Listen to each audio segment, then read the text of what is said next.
Hello good evening everybody, my name is Shubham Jagdish and welcome back to the channel. तो सुनो, wait करो, description में link है, जाकर एप्लीकेशन को डाउनलोड करो। फ्री स्टडी मटेरियल सेक्शन के अंदर यहां तक के चैप्टर के नोट्स अपलोड कर दिए गए हैं, कॉमर्स के, इकोनॉमिक्स के, सारे माइक्रो के चैप्टर के नोट्स अपलोड कर दिए गए हैं। जाकर देखो, डाउनलोड करो और पढ़ाई करो and wish you all the best for your half yearly examinations. Continue करते हैं। आज हम बात करने जा रहे हैं प्रिंसिपल्स ऑफ मैनेजमेंट की। खतरनाक चैप्टर है, बेहतरीन चैप्टर है, काफी ज्यादा इसकी वेटेज भी है आपके आने वाले बोर्ड एग्जामिनेशन के अंदर। कोशिश करेंगे कि आपको समझा भी दें, साथ साथ आपको कीवर्ड्स भी लिखवा दें।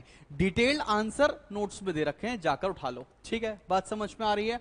तो चलो बहुत शुरू करते हैं। सबसे पहले देखो, इस पीपीटी के अंदर आपको समझ में आ जाएगा कि क्या सिलेबस में नहीं है, मैंने क्रॉस करके रख दिया है। पहला ही topic, meaning of principles of management syllabus में नहीं है, तो है क्या सिलेबस में? चलो वहीं से शुरुआत करते हैं। पहला टॉपिक जो हमारे सिलेबस में है वो है मेरी जान,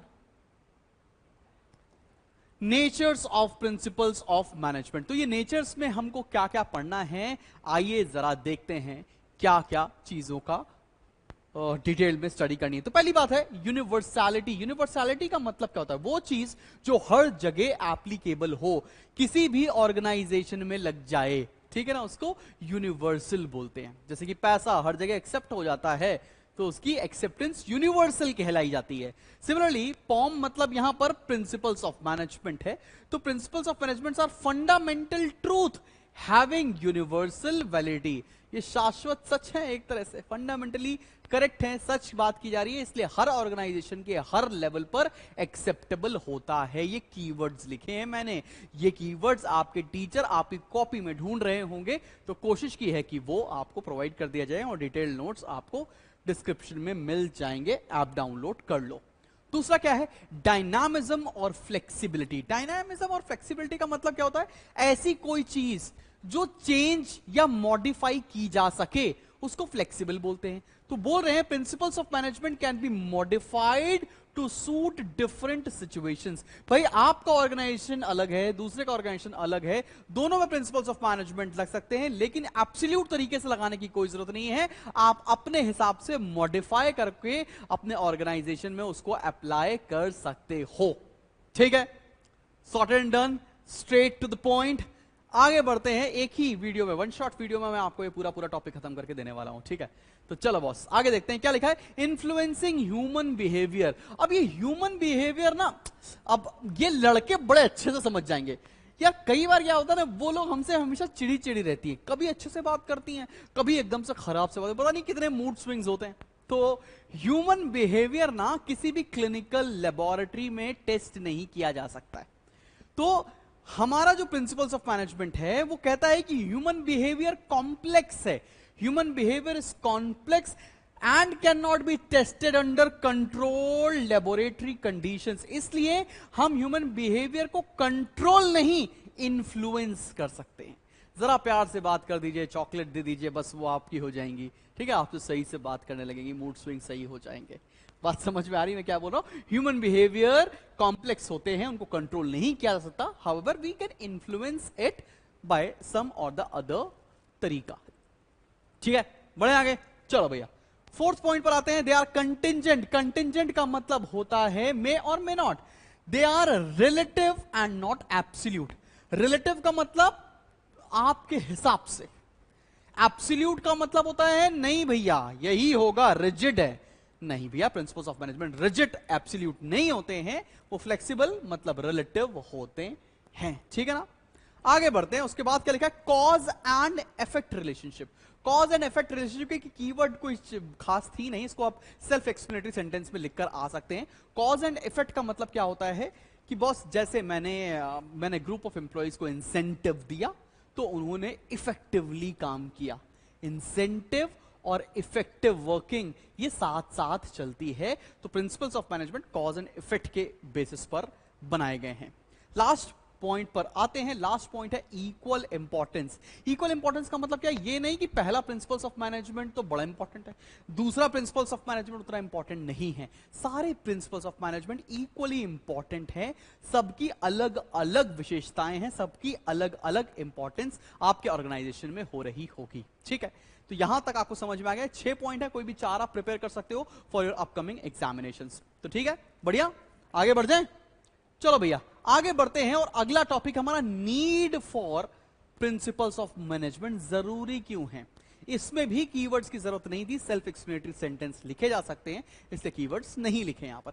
टू इंक्रीज एफिशिएंसी, क्या होता है जब हम प्रिंसिपल्स ऑफ मैनेजमेंट अपने बिजनेस में अप्लाई करते हैं तो हिट एंड ट्राई वाला मेथड अलग होता है। ट्रायल एंड एरर वाला मेथड हटाकर हम साइंटिफिक तरीके से काम करना शुरू करते हैं, जिससे वर्कर्स की एफिशिएंसी बढ़ती है और इफेक्टिवनेस बढ़ती है और जो भी ऑर्गेनाइजेशन है उसकी प्रॉफिटेबिलिटी में काफी इंक्रीज होता है। तो इंक्रीज एफिशिएंसी क्यों है, समझ में आ गया।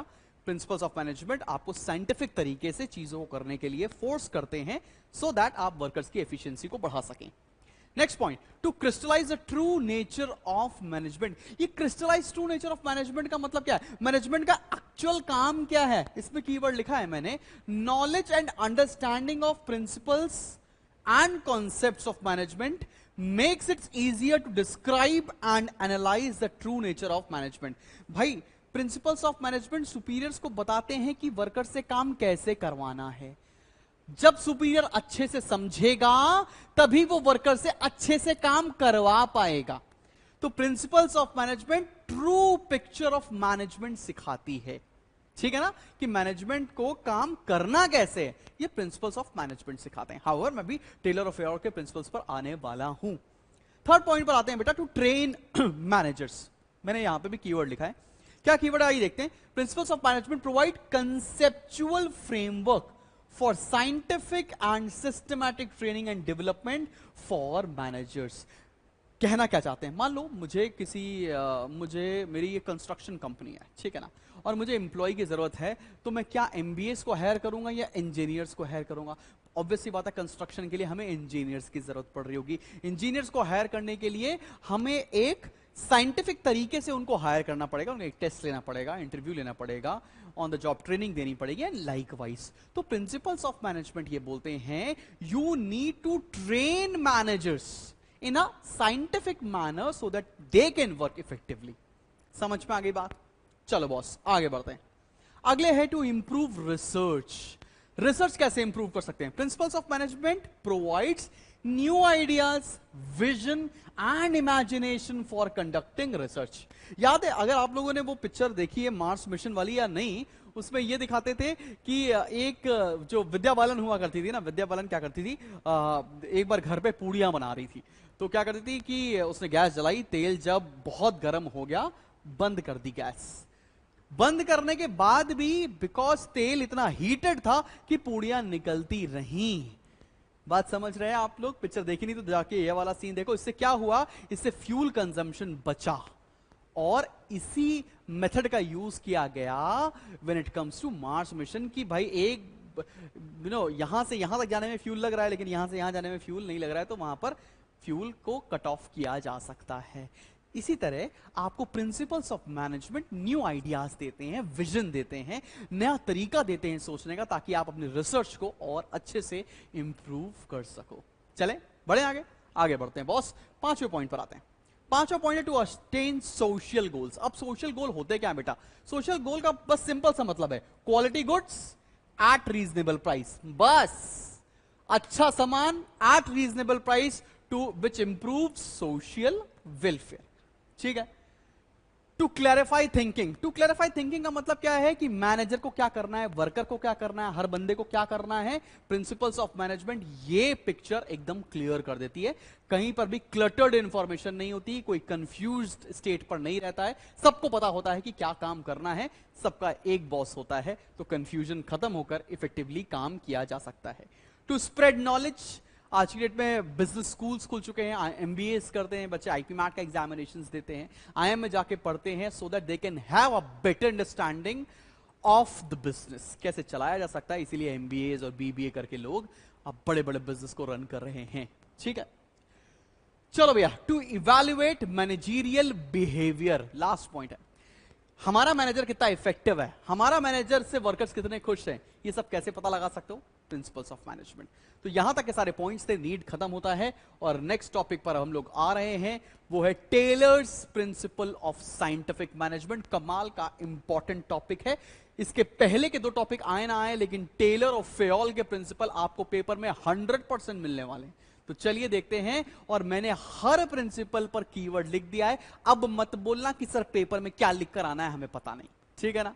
तो चलो बॉस चलो, ये science not rule of thumb क्या होता है? नॉट रूल ऑफ थंब मतलब हिट एंड ट्राई, चल गया तो चांद तक, नहीं तो शाम तक, ठीक है ना? वही वाली बात सुनी है, चाइना का सामान। तो हिट एंड ट्रायल नहीं करना है, हमें साइंटिफिक तरीके से काम करना है।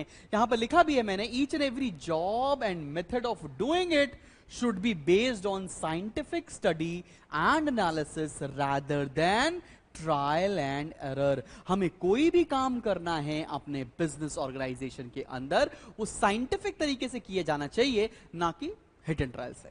मतलब ये सोचो कि चंद्रमा पे रॉकेट जाएगा कि नहीं जाएगा, अरे ट्राई करके देखते हैं, चला जाएगा चला जाएगा, नहीं अरे पाकिस्तान थोड़े ना है ये। बात समझ रहे हो आप?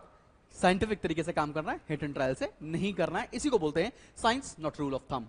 Harmony not Discord. हार्मनी मतलब पीस, ठीक है ना? इसका मतलब क्या है? Healthy cooperation between employer and employees. एक दूसरे से लड़ाई द्वेष मतभेद नहीं होने चाहिए, हार्मनी बनी होनी चाहिए, सो दैट ऑर्गेनाइजेशनल ऑब्जेक्टिव्स को पूर्णतः अचीव किया जा सके, ठीक है? बहुत हिंदी हो गई भाई साहब। चलो खैर, हिंदी दिवस है ना आज। आगे बढ़ रहे हैं। Maximum not restricted output. Maximum not restricted output का मतलब क्या होता है कि वर्कर्स और मैनेजर्स को ऐसे काम करना चाहिए कि maximum output, maximum profitable company हो सके। जनरली होता क्या है ना, या प्रॉब्लम क्या होती है, दो पार्ट में डिवाइड है। प्रॉफिट्स है ना, प्रॉफिट्स, वर्कर्स या एम्प्लॉय सोचता है हमें ज्यादा मिले, और मैनेजमेंट ओनर सोचते हैं हमें ज्यादा मिले। तो इन दोनों के बीच में हमेशा कॉन्फ्लिक्ट रहता है। इस कॉन्फ्लिक्ट को दूर कैसे किया जाए? प्रॉफिट बढ़ा दो ताकि ज्यादा ज्यादा शेयर एम्प्लॉइज को भी मिल सके और ओनर्स को भी मिल सके। कीवर्ड क्या है आइए देखिए, increase size of surplus so that each side can have larger share. Each side मतलब एम्प्लॉइज एंड ओनर्स। क्लियर है? क्या लिख कर आना है पेपर में, समझ में आ रही है? ये कीवर्ड है ना। आप कमेंट सेक्शन में मत लिखना भैया सर क्या लिख कर आएंगे, समझ में तो बड़ा आता है सर, मजा बहुत आती है, लेकिन लिख के क्या आना सला यही नहीं पता है, ठीक है? तो अब समझ में आ गया। चलो भैया अगले प्रिंसिपल पर आते हैं, division of work and responsibility. Division of work and responsibility का मतलब क्या है? आपको पूरे काम को छोटे छोटे कॉम्पैक्ट हिस्से करने चाहिए। हर कॉम्पैक्ट हिस्से को पर डिफरेंट डिफरेंट इंडिविजुअल्स को देना चाहिए ताकि उनको पता रहे कि काम क्या करना है। आसान भाषा में या कीवर्ड के रूप में देखिए, management should concentrate on planning the job of workers and workers should concentrate on performance of the work. Division of work and responsibility. Top management को आके वहां पर काम नहीं करते रहना चाहिए कि भैया लो भैया हम ही सारा काम कर देंगे, और वर्कर्स को प्लानिंग का काम नहीं करना चाहिए। सबको अपना अपना काम पता होना चाहिए और उसी के हिसाब से चीजें कंप्लीट करो, ठीक है ना? आगे बढ़ते हैं। Scientific selection training and development of workers. ये scientific selection training and development क्या है? Work should be selected and train keeping in the view of job requirement. Let's say मैं ये बोलूं मुझे चाहिए फाइनेंस का एक बंदा और मैं हायर कर लूं एक लेट्स से इंजीनियर, तो वहां पर गड़बड़ हो गया ना। हमको काम को देखते हुए लोगों को नौकरी पर रखना चाहिए, इसलिए साइंटिफिक सिलेक्शन होना चाहिए, ट्रेनिंग होनी चाहिए एंड डेवलपमेंट का प्रोसेस फॉलो करना चाहिए। आगे बढ़ते हैं। स्टैंडर्डाइजेशन। स्टैंडर्डाइजेशन का मतलब क्या है? हर चीजें प्रॉपर ग्रेड की होनी चाहिए। मतलब क्या है? Tools, equipments, work methods and working condition must be standardised so as to improve efficiency and quality. भाई सब कुछ ए ग्रेड का हो, वर्किंग कंडीशन अच्छी होनी चाहिए जिससे वर्कर्स अच्छे से काम कर सकें और ऑर्गेनाइजेशनल ऑब्जेक्टिव को अचीव कर सकें। Mental revolution. मेंटल रिवोल्यूशन का मतलब क्या है ना, ये बड़ा इंपॉर्टेंट है।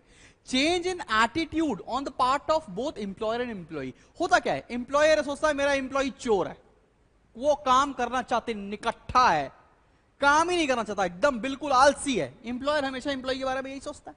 एम्प्लॉय सोचता है एम्प्लॉयर हमें बेवकूफ बना रहा है, एम्प्लॉय सोचता है एम्प्लॉयर हमें बेवकूफ बना रहा है, खुद तो भैया खूब पैसे छाप रहे हैं, हमें यहां नौकरियों के भाव पे रखा है।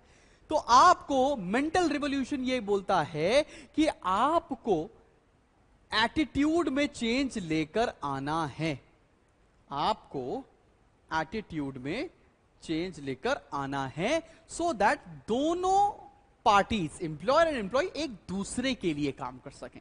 ठीक है ना, क्लियर है? चलो बॉस आगे बढ़ते हैं और अगले पॉइंट पर आ रहे हैं। अगला पॉइंट है बेटा स्टैंडर्डाइजेशन, मैंने बता दिया, और उसके बाद mental revolution. All is done. Next topic है workers objective to scientific management. Syllabus में नहीं है, एडवांटेजेस भी नहीं है, और अगले टॉपिक पर बढ़ रहे हैं जो कि है फयोल्स प्रिंसिपल। इसका क्लासिफिकेशन भी हमारे सिलेबस में नहीं है, एलिमेंट्स भी नहीं है, सीधा सीधा प्रिंसिपल से शुरुआत हो रही है। तो प्रिंसिपल्स ऑफ फयोल पढ़ने आ रहे हैं। 14 प्रिंसिपल हैं, बहुत बड़ी होने वाली है ये क्लास। तो 14 प्रिंसिपल क्या कहते हैं, क्विकली पढ़ते हैं। सबसे पहला प्रिंसिपल है डिवीजन ऑफ वर्क। थोड़ा सा कंफ्यूज होकर मैंने पिछली बार बोल दिया था, ये डिवीजन ऑफ वर्क का मतलब क्या है, division of total task into compact jobs and allocating these compact jobs to different persons so that an employee can concentrate on only one type of work। जैसे आपको लेट्स से बहुत बड़ा एक event बनाना है, अरिजीत सिंह को बुला रहे हो तुम लेट्स से दिल्ली के अंदर, ठीक है ना, और आपकी एक इवेंट मैनेजमेंट कंपनी है, ठीक है, तो आप ये बहुत बड़ा इवेंट है, इस बहुत बड़े इवेंट में आपने छोटे छोटे काम डिवाइड कर दिए कि भाई यार तुम यार म्यूजिक का काम तुम देख लेना, फूड तुम देख लेना, सिक्योरिटी का तुम देख लेना। फिर आपने क्या किया, हर एक कॉम्पैक्ट जॉब को एक बंदे को असाइन कर दिया ताकि उसको पता रहे कि उसे क्या करना है, ठीक है ना। एंड वर्कर्स अगर एक जैसा काम बार बार करते हैं उससे एफिशिएंसी और इफेक्टिवनेस बढ़ चुकी होती है, तब जाकर मजा आता है काम करवाने में, ठीक है। तो डिवीजन ऑफ वर्क क्या है, फेयोल का प्रिंसिपल क्लियर हो गया। अब आते हैं अथॉरिटी एंड रिस्पॉन्सिबिलिटी। ये अथॉरिटी क्या है, ये रिस्पॉन्सिबिलिटी क्या है, पहले तो ये जान लो, फिर कैसे इसका इंप्लीकेशन है वो जान लेते हैं। तो अथॉरिटी का मतलब क्या होता है, it is a right to get work done from others, दूसरे से काम करवाना अथॉरिटी है। रिस्पॉन्सिबिलिटी क्या होती है, obligation to do perform the assign task, जो काम मिला वो पूरा करना रिस्पॉन्सिबिलिटी है। अब अथॉरिटी और रिस्पॉन्सिबिलिटी साथ साथ चलती हैं, ये एग्जिस्ट ही नहीं कर सकते हैं एक दूसरे के बगैर। तो authority without responsibility leads to irresponsible behaviour. अगर अथॉरिटी नहीं है, authority without responsibility leads to irresponsible behaviour. इसका कॉन्ट्ररी क्या हो जाएगा, responsibility without authority will make a person ineffective. तो जो कीवर्ड्स हैं मैंने यहां लिख दिया, तुम्हें यहां पे कोई कंफ्यूजन आ रही हो तो कमेंट में लिखना, बता देता हूं, ठीक है ना। चलो बॉस 2 प्रिंसिपल हो गए हैं, बचे हैं 12 प्रिंसिपल। डिसिप्लिन मतलब क्या है, लोग सही से काम करें, हंसी मजाक एक हद तक ठीक है ना, पर्सनल ऑब्जेक्टिव्स को ऊपर ना रखें। तो लिखा है good supervision at all levels will help to maintain discipline. Discipline अच्छा होगा तो प्रोडक्टिविटी इंप्रूव होगी, प्रोडक्टिविटी इंप्रूव होगी तो ऑर्गेनाइजेशन प्रॉफिटेबल होगा, ठीक है। आगे बढ़ते हैं, 4th पर आते हैं unity of command. Unity of command का मतलब क्या होता है, every subordinate should receive order from only one boss. 100 लोग बताएंगे क्या काम करना है, वर्कर कोई काम नहीं करेगा। एक आदमी बताएगा कि क्या काम करना है, वर्कर बिल्कुल काम करेगा। मतलब क्या है, an employee should receive orders from one superior only and accountable to him. एक से ऑर्डर मिले उसी को अकाउंटेबल रहेंगे। चलो बॉस अगले प्रिंसिपल के ऊपर आ रहे हैं। अगला प्रिंसिपल है हमारा यूनिटी ऑफ डायरेक्शन। एक तरफ डायरेक्शन, इसका आसान भाषा में मतलब है there should be one head and one plan for a group of activities. एक हेड होना चाहिए और एक ही प्लान होना चाहिए, तभी काम हो सकता है। रोज प्लान चेंज हो, रोज बॉस बदल जाए, कोई काम नहीं हो पाएगा, ठीक है। बात समझ में आ रही है, यूनिटी ऑफ डायरेक्शन क्या है, क्लियर हो गया।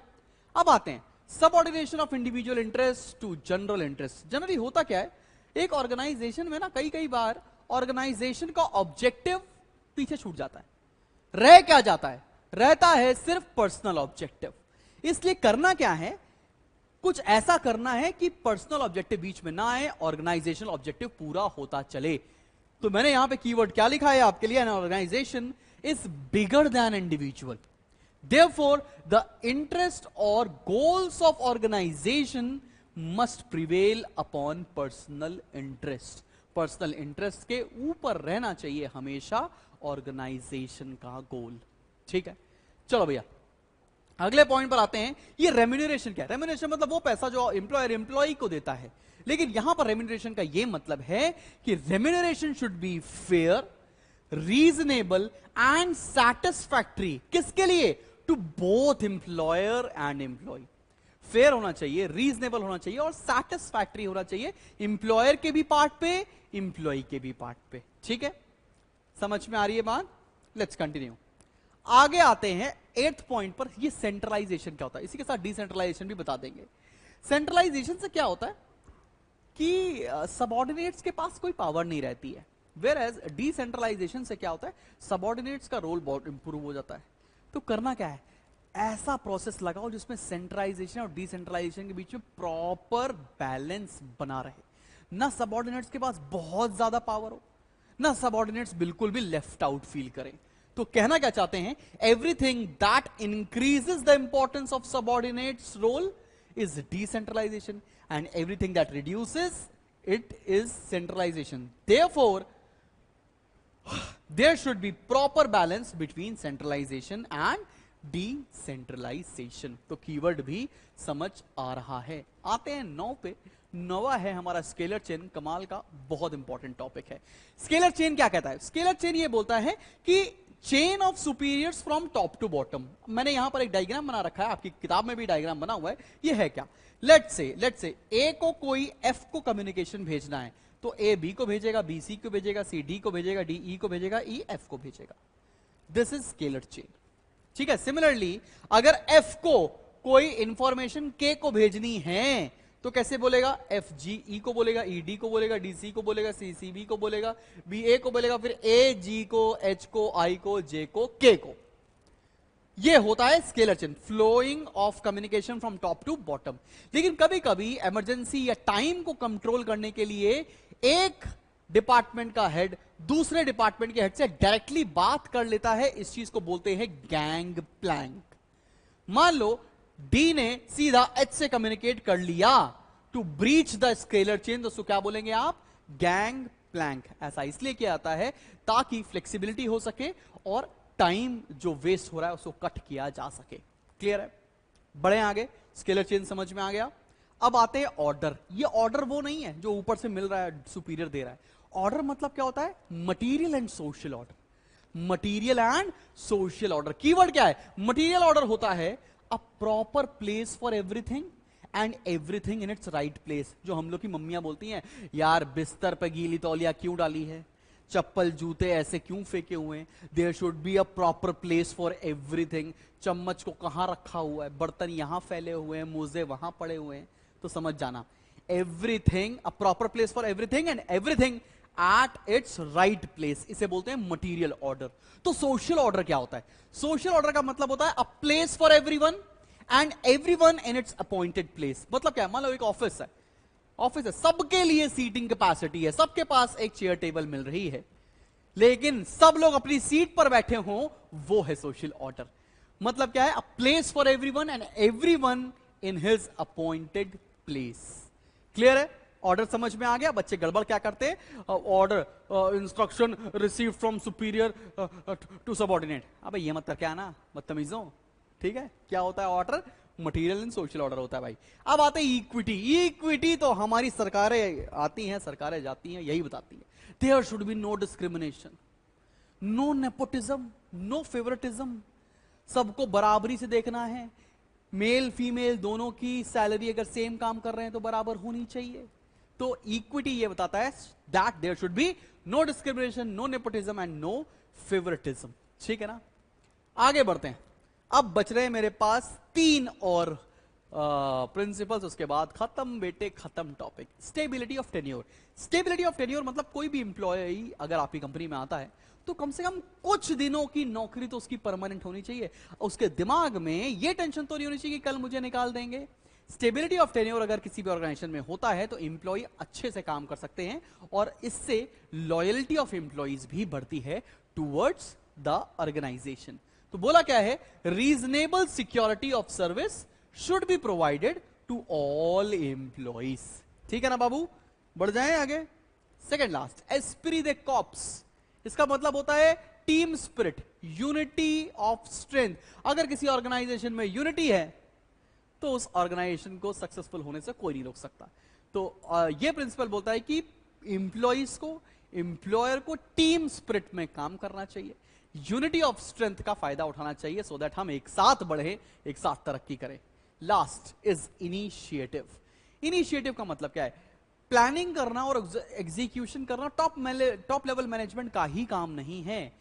जो सबऑर्डिनेट्स है उनको भी इंकरेज करना चाहिए ताकि वो भी इस पे प्रोएक्टिवली पार्टिसिपेट कर सके। कीवर्ड क्या है, subordinate should be inspired to suggest improvement in the formulation and implementation of plans. अगर ऐसा होगा तो सबऑर्डिनेट्स को भी बहुत अच्छा और यूजफुल फील होगा। बढ़े हैं अगले टॉपिक पर। चल मेरे भाई बढ़ते हैं। अगला topic relevance of principles, syllabus में नहीं है। अगला टॉपिक है क्या, comparison between Taylor and Fayol. याद रखना जब भी आपसे कभी कंपैरिजन पूछा जाए तो आप बेसिस के साथ कंपैरिजन लिखिएगा, एल्स मार्क्स आपको नहीं मिलेंगे। ऑलराइट, तो चलो भाई देखते हैं। पर्सनालिटी, टेलर साइंटिस्ट था और फेयोल एक प्रैक्टिशनर था। ठीक है ना, सिंपल है। टेलर की टेक्निक क्या थी, scientific observation and measurement, whereas Fayol के जनरल प्रिंसिपल थे ऑफ मैनेजमेंट। टेलर का पर्सपेक्टिव था शॉप फ्लोर, मतलब जो सबसे लोअर लेवल पर काम करते हैं वर्कर्स, उनका इंप्रूवमेंट करना। वेयर एज फेयोल ने हमेशा टॉप लेवल मैनेजमेंट के लिए ही बात करी। फोकस था प्रोडक्टिविटी ऑफ वर्कर्स, क्योंकि वो शॉप फ्लोर के बारे में बात करते थे, और यहां पर फोकस था ओवरऑल एफिशिएंसी का। तो बस यहां जाके आपका चैप्टर खत्म होता है। तुम्हें करना क्या है, ये वीडियो का फायदा उठाओ, पसंद आया हो तो अपने टीचर्स और अपने दोस्तों से शेयर करो, और उसके बाद भी जाओ डिस्क्रिप्शन में हमारे एप्लीकेशन का लिंक है, फ्री स्टडी मटेरियल सेक्शन में जाओ, नोट्स आपका इंतजार कर रहे हैं। टिल देन टेक केयर, मिलते हैं बहुत जल्दी नेक्स्ट वीडियो में, और till then keep smiling and keep learning. Bye bye.